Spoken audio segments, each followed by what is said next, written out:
통화 녹음 파일이 처음으로 공개가 됩니다. 저희도 그 재판 중에서 정말 그걸 듣고 싶은데 저희가 그럴 수는 없어서 듣는 것과 다름없는 정도의 설명을 좀 해봐야 될 것 같습니다. 이수희 변호사님. 예. 5시간이 넘는 분량이더라고요. 예, 그러니까 이게 지금 그 박근혜 전 대통령은 재판에 안 나오고, 그리고 그 박근혜 전 대통령의 그 국선 변호인들이 정호성 전 비서관의 그 휴대전화 안에 녹음된 그 녹음 파일의 경우에 증거 조사를 하기 전에, 한마디로 녹음 파일을 다 들어보기 전에 이것이 적법하게 압수된 것이 맞는지에 대해서 먼저 다퉈보겠다라고 해서 예. 박 전 대통령 측에서의 지금 들어보는 게 아니라, 이거는 지금 피고인 최순실이 이 내용을 난 동의를 못하겠다, 증거로 쓰는 거를. 그러니까 그 내용을 다 풀어서 듣고, 그것이 이제 정호성 증인이 나와서 이거는 내 목소리가 맞고 뭐 이런 얘기들을 해줘야 이제 증거로 쓸 수가 있는 거거든요. 예. 지금 그 절차를 하는 건데, 이게 이제 전부 다 듣지는 않고 아마 주요 부분들을 좀 풀어서 들어볼 텐데요. 그러면 생생한 육성을 지금 다 듣게 되는 겁니다. 알겠습니다. 2시 10분부터 재판이 진행된다고 하니까 저희 시간에 속보가 나올 수도 있고요. 정호성 전 비서관이 헌법재판소 변론에 나와서 이런 얘기를 한 적이 있습니다. 같이 듣고 오시죠. 주로 이제 업무용도 하고, 대통령님과는 따로 구두로 말씀드리는 경우들도 많이 있고, 차명폰으로 이렇게 하는 경우도 있었고, 대선 이후에 초반에는 그 공식 라인에서 오랫동안 제가 이렇게 좀 대통령 메시지 이런 것들에 대해서 담당을 했기 때문에 저보고 좀 챙기라고 말씀을 주셨고, 그 과정에서 이제 최순실 씨 의견도 한번 들어서 반영할 거 있으면 반영하라는 말씀이 있으셨고. 그렇군요. 이 얘기 좀 밀도 있게 짚어주기 위해서 백성원 변호사 나오셨습니다. 어서 오십시오. 네, 안녕하세요. 예, 백 변호사님 딱 지난해 이맘때쯤이었어요. 이런 녹취가 있다라고 알려지면서 검찰 관계자가 이런 얘기를 했었어요. 10초만 들어도 촛불이 횃불이 된다, 뭐 이런 얘기들이 있었는데, 대체 오늘 어떤 내용이 공개가 될까요? 사실 지금 저희도 들어보지 않은 상태이기 때문에 상상할 수밖에 없는 상황이지만, 그 당시 검찰에서 이 정호성 비서관의 휴대폰을 압수한 이후에 이 녹음 파일을 듣고 굉장히 검찰 관계자들도 분노를 많이 했다고 해요. 어떻게 저렇게 무능할 수 있을까, 이런 표현까지 썼다고 하는데, 그렇다면 아마도 박 전 대통령의 주도하에 대화가 흘러가는 것이 아니라 최순실의 주도하에 이제 대화가 흘러가고, 정호성 비서관과 또 최순실 씨의 녹음 내용들을 보면 사실 정호성 비서관이 도대체 누구의 부하인가 의심이 들 정도의 내용들이 좀 있지 않았습니까? 그러니까 예를 들어서 이 3자 대화 내용 자체가 박근혜 전 대통령이 주도해 나가면서 최순실이 조언해주는 정도라면 아마 검찰에서 이런 정도까지 얘기가 나오진 않았을 거예요. 그런데 최순실이 모든 걸 주도하고, 그렇죠. 박근혜 전 대통령이 뭔가 최순실에게 좀 컨펌받는 듯한 그런 모양새, 그런 관련된 내용이 아닐까라고 추정을 할 수밖에 없고요. 예. 사실 오늘 이 녹음 파일이 이제 법정에서 공개가 되면 이제 오늘 우리 뉴스특급 하는 도중에도 조금씩 나올 수도 있고, 그렇죠. 아니면 최소한 오늘 지나고 내일부터는 이제 녹음 관련 내용들이 다 나올 텐데, 또 한 번 온 국민들이 또 실망하고 분노할 수밖에 없는 상황이 연출되지 않을까 좀 걱정이 맞아요. 됩니다. 1년 전에 딱 기억나는데 저거 같이 국민들이 들으면 촛불이 횃불로 바뀔 것이라는 이 말도 기억이 납니다. 이현정 의원. 네. 그 내용 중에, 통화 녹음 중에 최순실 씨에게 박 전 대통령이 깍듯이 예우를 하고 약간 상사 같다는 느낌을 받았다라는 증언들도 있었잖아요. 예. 그러니까 이제 오늘 공개되는 게 뭐냐면, 그동안 좀 공개 일부가 된 거는 이제 양자 간의 통화 내용이에요. 예. 그러니까 정호성 비서관과 최순실, 그다음에 정호성 비서관과 박 전 대통령. 이게 이제 이번에 공개되는 거는 컨퍼런스 콜이라고 그래서 3자가 함께 그렇죠. 통화하는 내용이 이제 되는 겁니다. 예. 그러니까 그러다 보니까 이 3자의 어떤 그 관계 자체가 이제 고스란히 드러나는 것이거든요. 그래서 사실은 그동안 이제 양자 관계에서의 어떤 그 통화 내용을 들어보면, 최순실 같은 경우는 내일 수보에 소집하세요, 뭐 이렇게 이야기를 하면, 이제 그 정호성 비서관은 네, 알겠습니다, 이렇게 이제 대답을 한다든지, 또 이제 박 전 대통령한테도 뭐라고 지시를 하면 네, 이렇게 이제 이야기를 한다는 거예요. 자, 그러면 그걸 근거로 상상을 해보면 이 회의의 주도권은 일단 최순실한테 있는 겁니다. 자, 그럼 뭐 어떻게 하세요? 그러면 박 전 대통령이 네, 그렇게 하죠, 뭐 이런 식이 이제 진행이 됐다는 거죠. 근데 그러다 보니까 이게 사실은 이제 전체적인 어떤 이 국정농단에 있어서 과연 최순실 씨의 역할, 그 중에서 그러면 박 전 대통령은 무슨 역할인가? 박 전 대통령이 세 차례 거친 기자회견에서 그냥 나는 신분이 많은 사람으로 여겼다, 이게 아니라 실질적으로 국정농단을 주도하고 회의를 주도하고 연설문을 주도하고 했던 게 바로 최순실 아니냐. 그래서 검사들이 야 이거 10초만 들어봐도 이거 정말 이 국정농단에서 엄청난 분노를 느낄 것이다라고 이야기를 한 게 바로 이 지점에 있는 것 같습니다. 예, 이수희 변호사님, 이제 재판부가 들었을 때 어떤 느낌일지가 가장 중요한 부분이 될 것 같은데, 어쨌든 재판부에서 이 3자의 녹취 내용을 듣게 되면, 박 전 대통령과 최순실 씨 40년 지기 공모관계 맞구나. 뭐 이게 입증할 수 있는 증거 자료가 된다라고 판단할까요? 그러니까 이제 뭐 정유라에 대한 지원이라든가 두 재단에 대한 뭐 K스포츠재단, 미르재단에 대한 그 뭐 출연금을 이제 모으게 되고 이런 그런 일련의 이제 그 돌아가는 사정이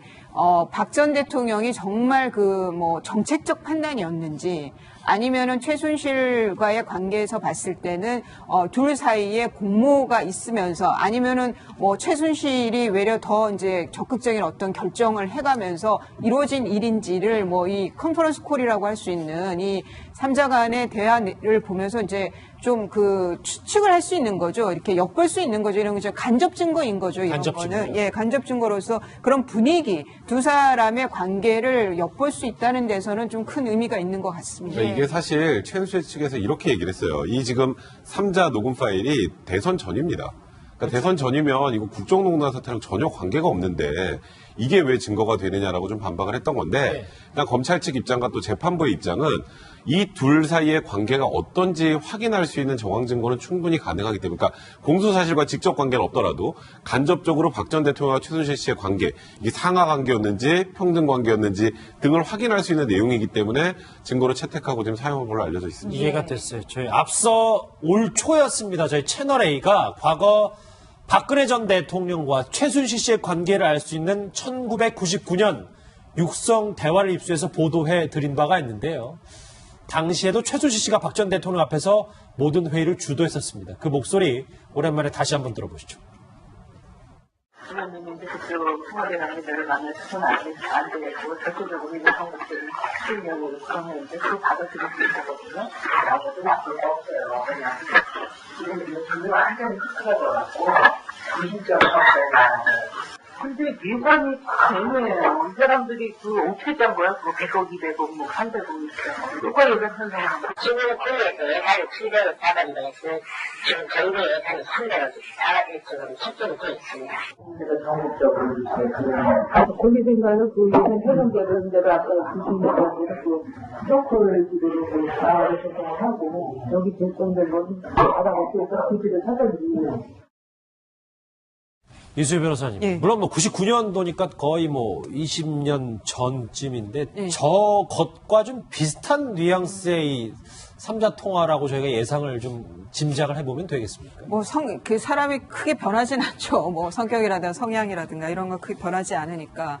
그런데 이제 뭐 백성문 변호사님 말씀대로 오늘 풀어보는 그 녹음 파일들이 이제 대통령 당선 전이라는 거죠. 그런데 대통령이 돼서 청와대에 들어갔을 때는 또 사람이 또 다른 그 지위이기 때문에 그때의 최순실 씨와의 관계가 꼭 그렇게 이전하고 같이 그런 모양이었을까 그런 관계였을까라고 뭐 꼭 그렇게까지 볼 수는 없겠지만 여하튼 이게 재판부의 어떤 그 심증을 조금 흔들어댈 수 있는 그런 증거로는 뭐 좀 충분한 역할을 할 것 같습니다. 근데 사실 조금 전에 들었던 이 99년도 육성 파일을 들어봐도 최순실 씨는 굉장히 구체적으로 지시를 하고 박 전 대통령 뭐 국민들이 뭐 전국적으로 자금을 모으면 굉장히 추상적인 내용만 얘기를 하면서 사실상 최순실 씨가 주도하는 걸 알 수 있고요. 예. 그리고 박 전 대통령이 이제 대통령이 되고 나서 3자 통화는 없어요.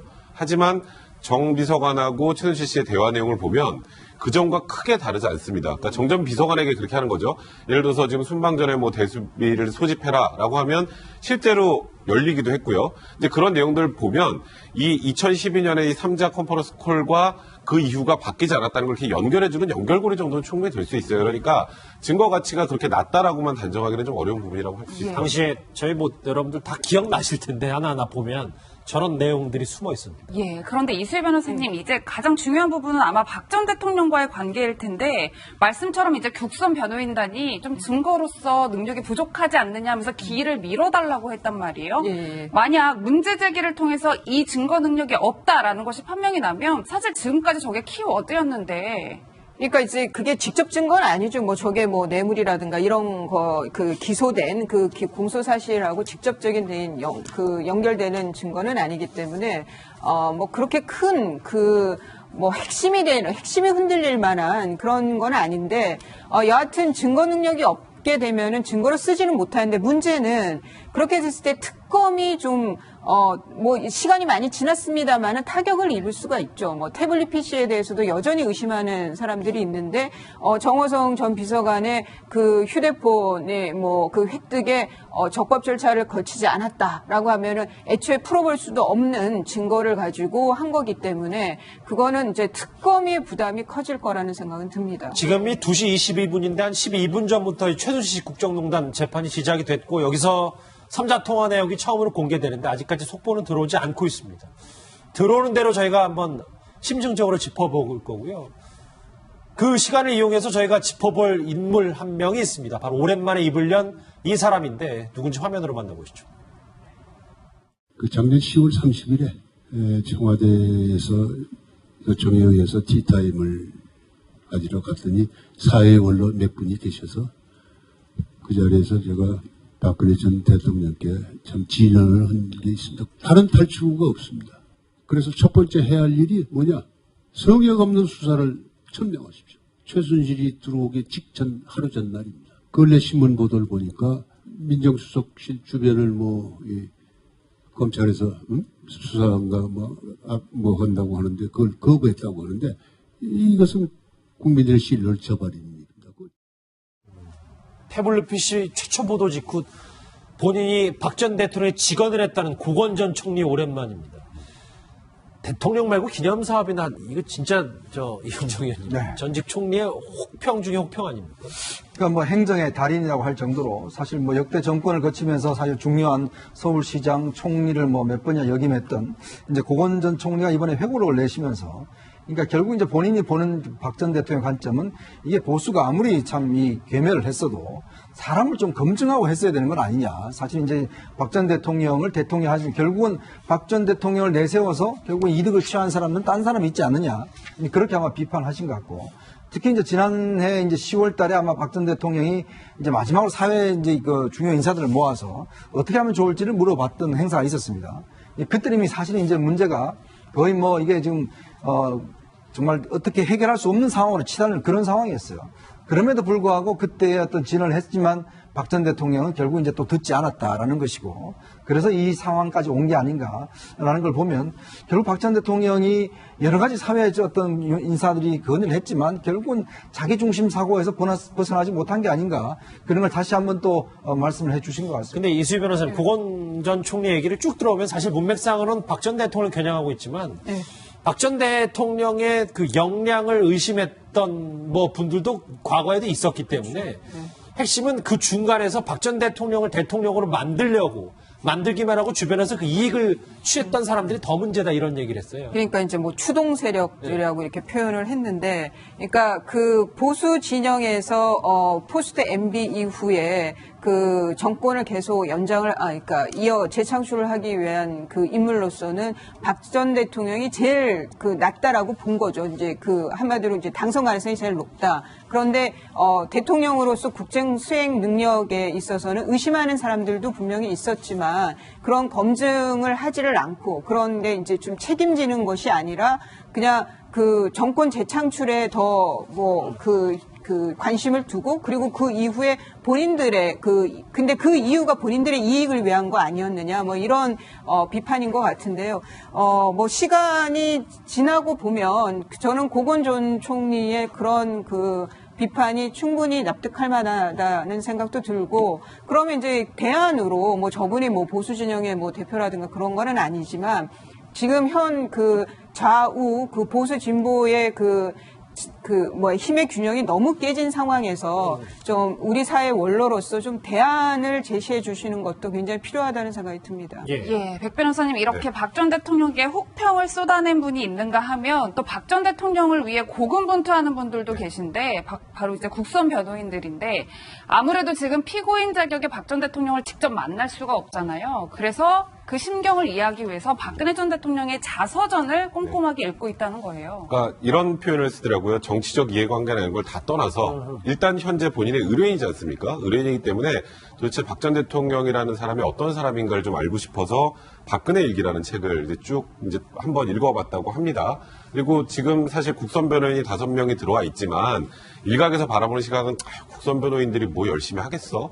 거기다가 뭐 박근혜 전 대통령 지지자들은 뭐 목숨을 내놓고 해라 뭐 이런 얘기가 나오는데 국선 변호인 입장에서는 박 전 대통령을 접견하지 못하고 재판을 진행해야 되는 굉장히 좀 황당한 상황을 맞이한 상황에서 들러리로 서 있는 것처럼 보이는 것은 하지 않겠다라는 입장이고 박 전 대통령을 위해서 최선을 다해보겠다. 그게 박근혜 전 대통령을 지지하건 지지하지 않건 상관없이 그건 정치적 이해관계와 떠나서 박 전 대통령을 위해서 최선을 다하겠다 입장을 밝힌 거고 일각에서는 지금 국선 변호인들이 이제 걸석 재판이 딱 열리는 날 재판부가 당황할 정도로 국선 변호사들이 굉장히 열심히 했다는 얘기들을 해요.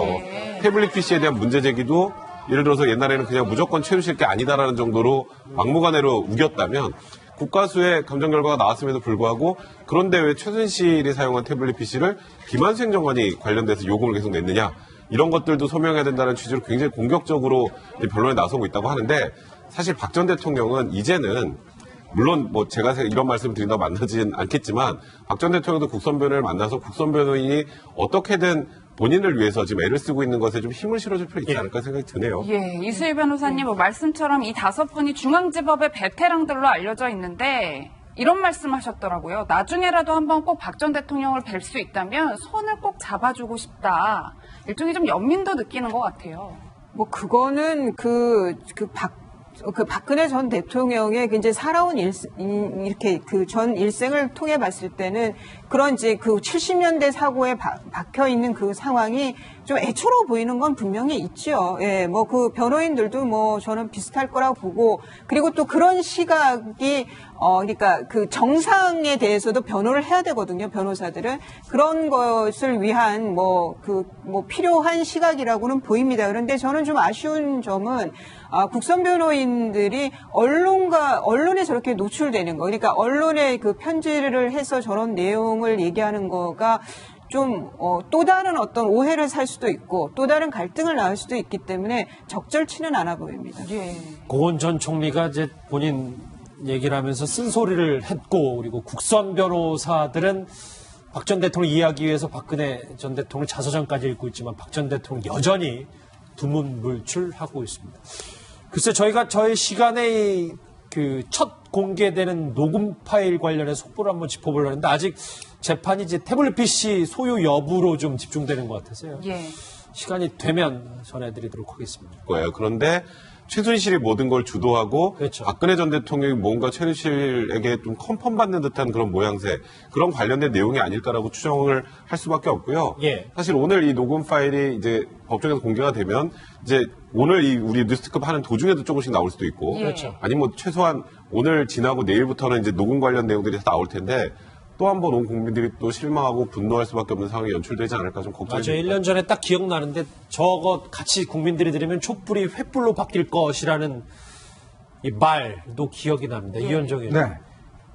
그 내용 중에 통화 녹음 중에 최순실 씨에게 박 전 대통령이 깍듯이 예우를 하고 약간 상사 같다는 느낌을 받았다라는 증언들도 있었잖아요. 예. 그러니까 이제 오늘 공개되는 게 뭐냐면 그동안 좀 공개 일부가 된 거는 이제 양자 간의 통화 내용이에요. 예. 그러니까 정호성 비서관과 최순실, 그다음에 정호성 비서관과 뭐 박 전 대통령. 이게 이제 이번에 공개되는 거는 컨퍼런스 콜이라고 그래서 3자가 함께 그렇죠. 통화하는 내용이 이제 되는 겁니다. 예. 그러니까 그러다 보니까 이 3자였던 그 관계 자체가 이제 고스란히 드러나는 것이거든요. 그래서 사실은 그동안 이제 양자 관계에서의 어떤 그 통화 내용을 들어보면 최순실 같은 경우는 내일 수보에 소집하세요. 뭐 이렇게 이야기를 하면 이제 그 정호성 비서관은 네 알겠습니다 이렇게 이제 대답을 한다든지 또 이제 박 전 대통령한테도 뭐라고 지시를 하면 네 이렇게 이제 이야기를 한다는 거예요.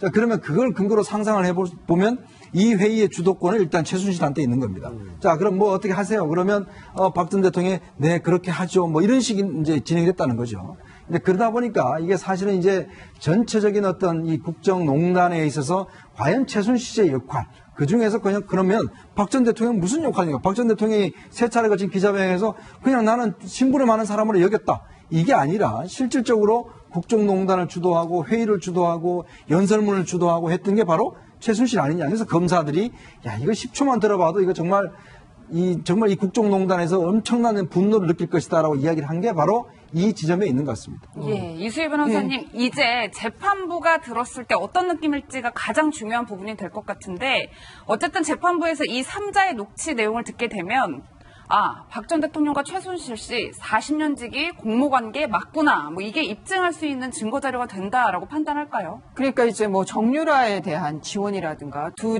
재단에 대한 뭐 K스포츠재단, 미르재단에 대한 그 뭐 출연금을 이제 모으게 되고 이런 그런 일련의 이제 그 돌아가는 사정이 박 전 대통령이 정말 그 뭐 정책적 판단이었는지 아니면은 최순실과의 관계에서 봤을 때는 둘 사이에 공모가 있으면서 아니면은 뭐 최순실이 외려 더 이제 적극적인 어떤 결정을 해가면서 이루어진 일인지를 뭐 이 컨퍼런스 콜이라고 할 수 있는 이 3자 간의 대화를 보면서 이제 좀 그 추측을 할 수 있는 거죠. 이렇게 엿볼 수 있는 거죠. 이런 거죠. 간접 증 통화 녹음 파일이 처음으로 공개가 됩니다.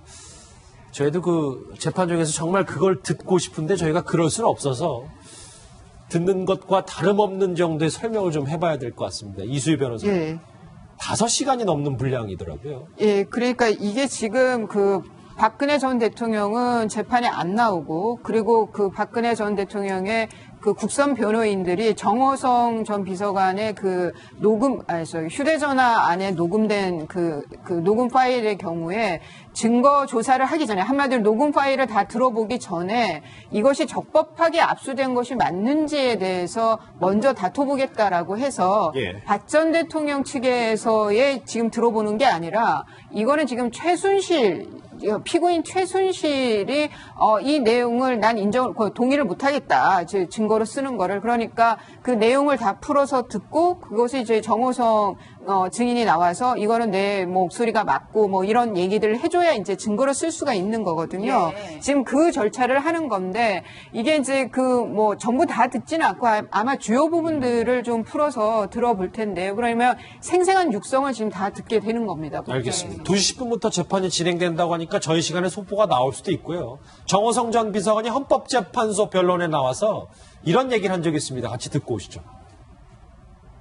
주로 이제 업무용도 하고 대통령님과는 따로 구두로 말씀드리는 경우들도 많이 있고 천명폰으로 이렇게 하는 경우도 있었고 대선 이후에 초반에는 그 정식 공식 라인에서 오랫동안 제가 이렇게 좀 대통령 메시지 이런 것들에 대해서 담당을 했기 때문에 저보고 좀 챙기라고 말씀을 주셨고 그 과정에서 이제 최순실 씨 의견도 한번 들어서 반영할 거 있으면 반영하라는 말씀이 있으셨고.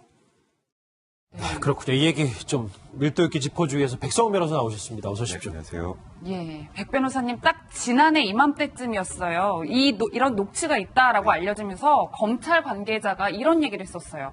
10초만 들어도 촛불이 횃불이 된다. 뭐 이런 얘기들이 있었는데 대체 오늘 어떤 내용이 공개가 될까요? 사실 지금 뭐 저희도 들어보지 않은 상태이기 때문에 상상할 수밖에 없는 상황이지만 그 당시 검찰에서 이 정호성 비서관의 휴대폰을 압수한 이후에 이 녹음 파일을 듣고 굉장히 검찰 관계자들도 분노를 많이 했다고 해요. 어떻게 저렇게 무능할 수 있을까 이런 표현까지 썼다고 하는데 그렇다면 아마도 박 전 대통령의 주도하에 대화가 흘러가는 것이 아니라 최순실의 주도하에 이제 대화가 흘러가고 정호성 비서관과 또 최순실 씨의 녹음 내용들을 보면 사실 정호성 비서관이 도대체 누구의 부하인가 의심이 들 정도의 내용들이 좀 있지 않았습니까?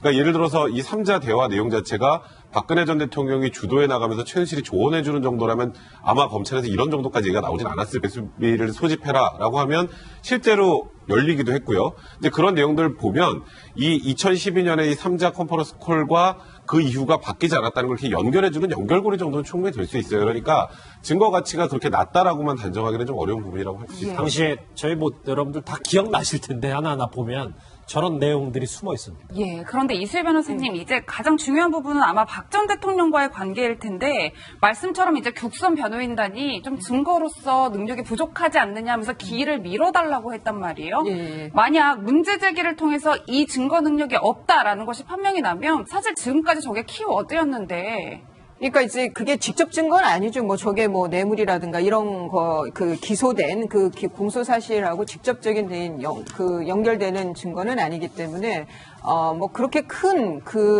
뭐 핵심이 흔들릴 만한 그런 건 아닌데 여하튼 증거 능력이 없게 되면은 증거로 쓰지는 못하는데 문제는 그렇게 됐을 때 특검이 좀 뭐 시간이 많이 지났습니다만은 타격을 입을 수가 있죠. 뭐 태블릿 PC에 대해서도 여전히 의심하는 사람들이 있는데 정호성 전 비서관의 그 휴대폰에 뭐 그 획득에 적법 절차를 거치지 않았다라고 하면은 애초에 풀어볼 수도 없는 증거를 가지고 한 거기 때문에 그거는 이제 특검의 부담이 커질 거라는 생각은 듭니다. 지금이 2시 22분인데 한 12분 전부터 최순실 국정농단 재판이 시작이 됐고 여기서 3자 통화 내역이 처음으로 공개되는데 아직까지 속보는 들어오지 않고 있습니다. 들어오는 대로 저희가 한번 심층적으로 짚어볼 거고요. 그 시간을 이용해서 저희가 짚어볼 인물 한 명이 있습니다. 바로 오랜만에 입을 연 이 사람인데 누군지 화면으로 만나보시죠. 그 작년 10월 30일에 청와대에서 요청에 의해서 티타임을 가지러 갔더니 사회 원로 몇 분이 계셔서 그 자리에서 제가 박근혜 전 대통령께 참 진언을 한 게 있습니다. 다른 탈출구가 없습니다. 그래서 첫 번째 해야 할 일이 뭐냐? 성역 없는 수사를 천명하십시오. 최순실이 들어오기 직전 하루 전날입니다. 근래 신문 보도를 보니까 민정수석실 주변을 검찰에서 수사한가 뭐 한다고 하는데 그걸 거부했다고 하는데 이것은 국민들의 신뢰를 저버립니다. 태블릿 PC 최초 보도 직후 본인이 박 전 대통령의 직언을 했다는 고건 전 총리 오랜만입니다. 대통령 말고 기념사업이나 이거 진짜 이현정 의원님 전직 총리의 혹평 중에 혹평 아닙니까?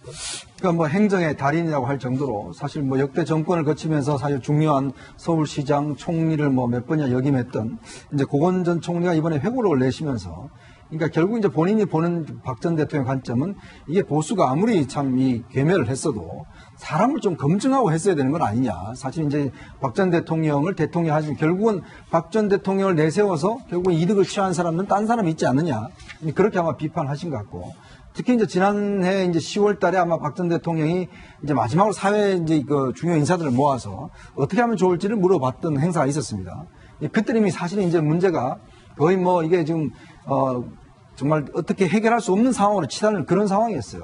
그럼에도 불구하고 그때 어떤 진언을 했지만 박 전 대통령은 결국 이제 또 듣지 않았다라는 것이고 그래서 이 상황까지 온 게 아닌가라는 걸 보면 결국 박 전 대통령이 여러 가지 사회의 어떤 인사들이 건의를 했지만 결국은 자기 중심 사고에서 벗어나지 못한 게 아닌가 그런 걸 다시 한번 또 말씀을 해 주신 것 같습니다. 근데 이수희 변호사님 고건 전 총리 얘기를 쭉 들어오면 사실 문맥상으로는 박 전 대통령을 겨냥하고 있지만 박 전 대통령의 그 역량을 의심했던 분들도 과거에도 있었기 때문에 핵심은 그 중간에서 박 전 대통령을 대통령으로 만들기만 하고 주변에서 그 이익을 취했던 사람들이 더 문제다 이런 얘기를 했어요. 그러니까 이제 뭐 추동 세력이라고 이렇게 표현을 했는데, 그러니까 그 보수 진영에서 포스트 MB 이후에 그 정권을 계속 그러니까 이어 재창출을 하기 위한 그 인물로서는 박 전 대통령이 제일 그 낫다라고 본 거죠. 이제 그 한마디로 이제 당선 가능성이 제일 높다. 그런데 대통령으로서 국정 수행 능력에 있어서는 의심하는 사람들도 분명히 있었지만 그런 검증을 하지를 않고 그런데 이제 좀 책임지는 것이 아니라 그냥 그 정권 재창출에 더 그 관심을 두고 그리고 그 이후에 본인들의 근데 그 이유가 본인들의 이익을 위한 거 아니었느냐 뭐 이런 비판인 것 같은데요. 뭐 시간이 지나고 보면 저는 고건 전 총리의 그런 그 비판이 충분히 납득할 만하다는 생각도 들고 그러면 이제 대안으로 뭐 저분이 뭐 보수 진영의 뭐 대표라든가 그런 거는 아니지만 지금 현 그 좌우 그 보수 진보의 힘의 균형이 너무 깨진 상황에서 좀 우리 사회 원로로서 좀 대안을 제시해 주시는 것도 굉장히 필요하다는 생각이 듭니다. 예, 백 변호사님 이렇게 박 전 대통령께 혹평을 쏟아낸 분이 있는가 하면 또 박 전 대통령을 위해 고군분투하는 분들도 계신데 바로 이제 국선 변호인들인데 아무래도 지금 피고인 자격의 박 전 대통령을 직접 만날 수가 없잖아요. 그래서 그 심경을 이해하기 위해서 박근혜 전 대통령의 자서전을 꼼꼼하게 읽고 있다는 거예요. 그러니까 이런 표현을 쓰더라고요. 정치적 이해관계라는 걸 다 떠나서 일단 현재 본인의 의뢰인이지 않습니까? 의뢰인이기 때문에 도대체 박 전 대통령이라는 사람이 어떤 사람인가를 좀 알고 싶어서 박근혜 일기라는 책을 이제 쭉 이제 한번 읽어봤다고 합니다. 그리고 지금 사실 국선 변호인이 5명이 들어와 있지만 일각에서 바라보는 시각은 국선 변호인들이 뭐 열심히 하겠어? 거기다가 뭐 박근혜 전 대통령 지지자들은 뭐 목숨을 내놓고 해라 뭐 이런 얘기가 나오는데 국선 변호인 입장에서는 증거인 거죠. 이런 간접 거는 증거. 예, 간접 증거로서 그런 분위기, 두 사람의 관계를 엿볼 수 있다는 데서는 좀 큰 의미가 있는 것 같습니다. 그러니까 이게 사실 최순실 측에서 이렇게 얘기를 했어요. 이 지금 3자 녹음 파일이 대선 전입니다. 그러니까 대선 전이면 이거 국정농단 사태랑 전혀 관계가 없는데 이게 왜 증거가 되느냐라고 좀 반박을 했던 건데 그러니까 검찰 측 입장과 또 재판부의 입장은 이 둘 사이의 관계가 어떤지 확인할 수 있는 정황 증거는 충분히 가능하기 때문에 그러니까 공소 사실과 직접 관계는 없더라도 간접적으로 박 전 대통령과 최순실 씨의 관계 이게 상하 관계였는지 평등 관계였는지 등을 확인할 수 있는 내용이기 때문에 증거로 채택하고 지금 사용한 걸로 알려져 있습니다. 이해가 됐어요. 저희 앞서 올 초였습니다. 저희 채널A가 과거 박근혜 전 대통령과 최순실 씨의 관계를 알 수 있는 1999년 육성 대화를 입수해서 보도해 드린 바가 있는데요. 당시에도 최순실 씨가 박 전 대통령 앞에서 모든 회의를 주도했었습니다. 그 목소리 오랜만에 다시 한번 들어보시죠. 지난번에 그쪽 청와대 관계자를 만나서는 안 되고 절대적으로 이런 방법들을 쓰려고 그러는데 그거 받아들일 수 있거든요.